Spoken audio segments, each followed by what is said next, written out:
Welcome to our second lesson on rates of change. In this lesson, we'll be focusing on volume problems. In the previous lesson, we only focused on area problems, so now it's volume's turn.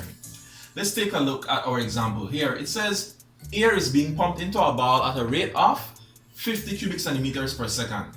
At what rate is the radius increasing when the radius is 5 centimeters? So imagine you have a ball, right, and you're pumping air into it at a constant rate of 50 cubic centimeters per second. The ball is going to get bigger and bigger and bigger, right? So when the radius happens to be 5 centimeters, then at what rate is the radius increasing then, right? So we want to find the radius's rate of increase with respect to time, dr dt. That's what we don't know.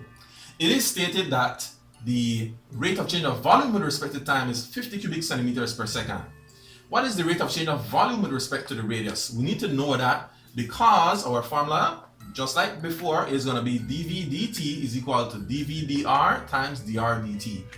Like I have said, the formulae, they may be different, right? They may change, they may look different, but essentially they're all the same. Here, these two are going to cancel out basically, right? That's not really what happens, but that's what you can think of it as. And so the 2 that we have here is what is in the subject of our equation, right? dv over dt. So we have to find dv dr. In order to find dv dr, we have to have some formula that relates volume and radius.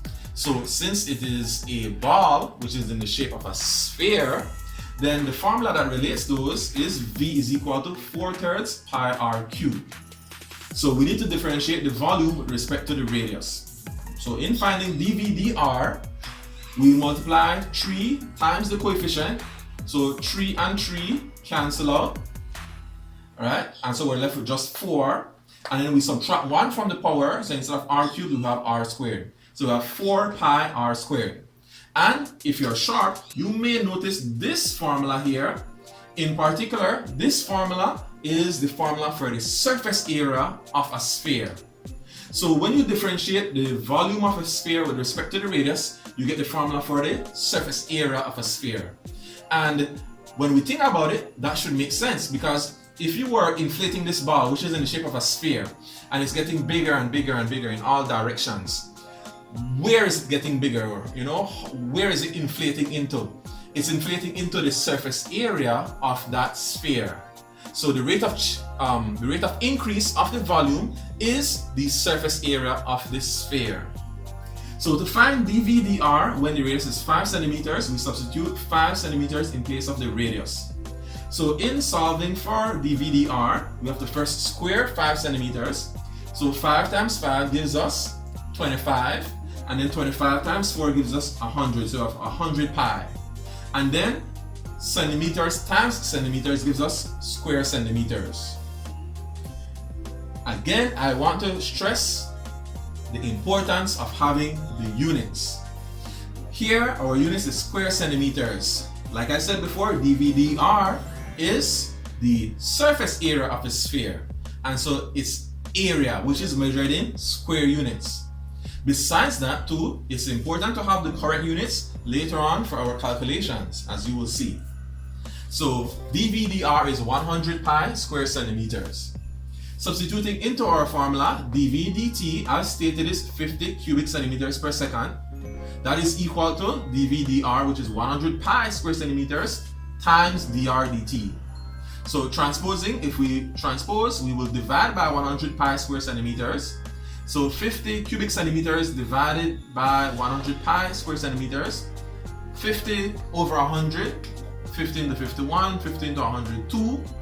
So we get 1 over 2 pi. And then our units. Here we have cubic centimeters being divided by square centimeters. Square centimeters cancels with 2 of the centimeters units in the numerator, and we're left with centimeters per second. Here our units makes sense because we want to find the rate at which the radius is increasing. And again, remember, radius is just a distance. So that should not be square units because it's not area. It should not be cubic units because it's not volume. It is just a one-way distance. So that is straight centimeters. So the rate at which it is increasing is 1 over 2 pi centimeters per second.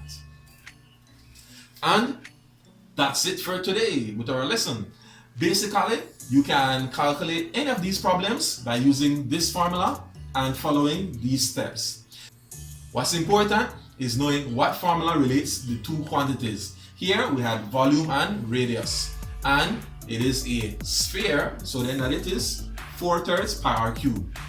You will be given, or you can look up on the internet, the formula that relates them. Alright?